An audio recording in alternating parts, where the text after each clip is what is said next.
Hey, what's up everybody? My name is Quentin, and you're watching Mid-South Outdoor Life. Now, I'm not a mind reader or anything, but I suspect that those of you who normally watch all my fishing content, you might be curious as to what the heck am I doing making a video about dirt bikes and changing dirt bike tires. Well, the truth is, odds are if I'm not on the water chasing monster catfish or doing some prep work in the shop to go chase those catfish, I'm probably playing with a dirt bike. I'm either riding it in the trails or working on it in the shop. That's just the way I roll. So, those of you who have seen my dirt bike content in the past, I encourage you to check out my catfish content sometime when you have a chance.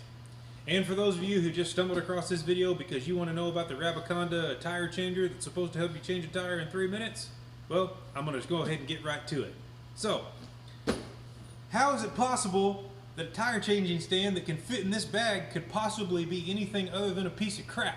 That's kind of what we're going to talk about today. Let me preface this by saying that I am no master mechanic when it comes to working on dirt bikes or pretty much anything else. Half the time I know just enough to get myself in trouble, the other half the time I know enough to know that I don't want to go to my local power sports place because odds are I can do a better job. Lucky for me, I happen to like hanging out in the shop working on dirt bikes. However, when it comes to changing tires, I hate it. I'm terrible at it, I take a long time, and usually if there's a tube in that tire, I'll tear it up.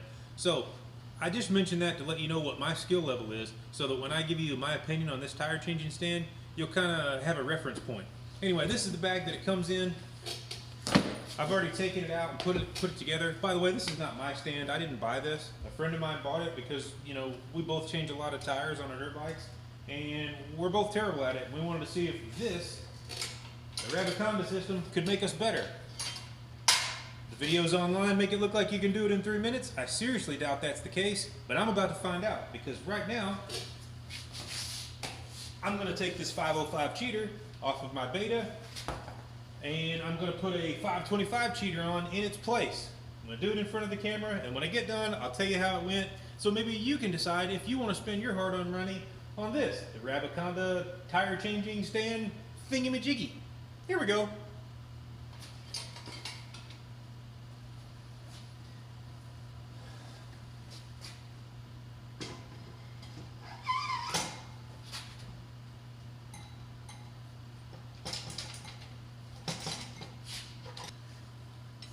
I wanted to take just a second to mention that this isn't going to be just any old tire change. And what I mean by that is, this is a tubeless setup. There is no tube inside this tire. There is no mousse inside this tire. It's got the new tech tubeless system inside it.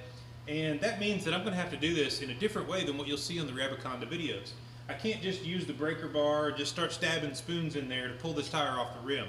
I've got to be really careful not to damage the new tech tubeless system.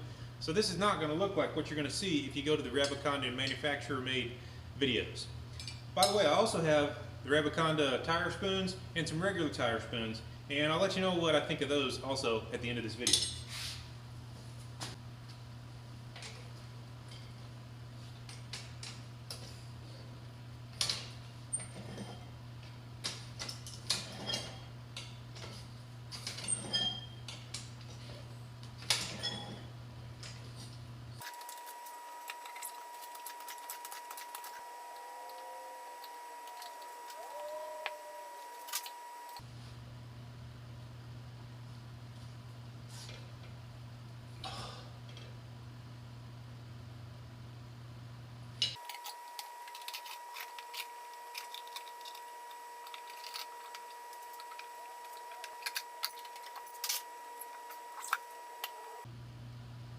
I believe that the biggest problem that I'm having with this really doesn't have anything to do with the stand itself. It has to do with the fact that I've got the new tech tubeless system in here.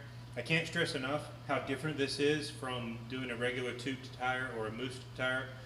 So when you get done watching this video, make sure that you familiarize yourself with the new tech tubeless system videos, if that is in fact what you're going to run.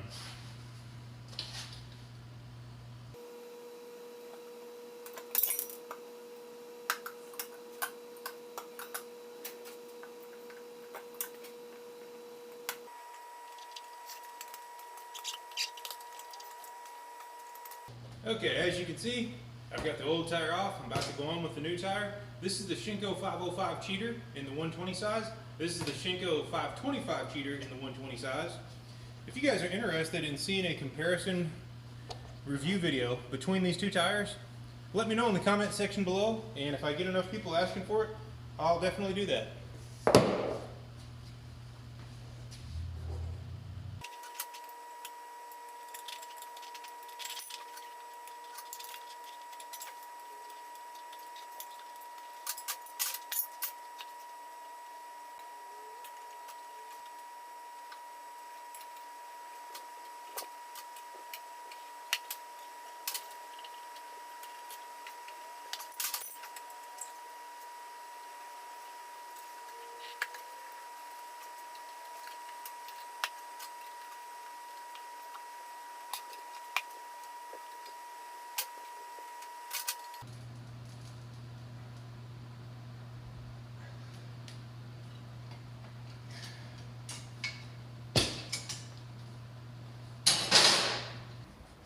Okay folks, as you can see, the tire is indeed on the wheel. I didn't damage the tire, I didn't damage the tubeless system, and there's no new scratches on the wheel. All those are a win in my book. Did it take 3 minutes? Hell no it didn't. I'm going to say probably closer to 10 minutes. But like I said in the beginning, I'm not a skilled mechanic and I'm damn sure not skilled at changing tires. This was the fastest I've ever done it, that's for sure. So is the Rabaconda tire changing stand thingy worth the money? Well, that's up for you to decide. I'm not bitter about it because I didn't pay for this one. As I said, a friend of mine left it with me, or I think I mentioned that. Anyway, the stand does seem to be really nice. It's super easy to put together. When you open the bag, it takes like maybe 2 minutes to put it together. If you've never done it before, the stand is really solid. It doesn't really move around on you. Everything seems to fit good. It seems to work good. You know, in my case, I had to do things a lot differently than what's going to be shown in the manufacturer's videos because I have a new tech tubeless system in here.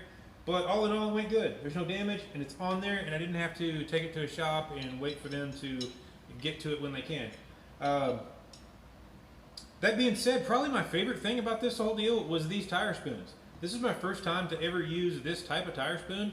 I normally use this, just a straight tire spoon.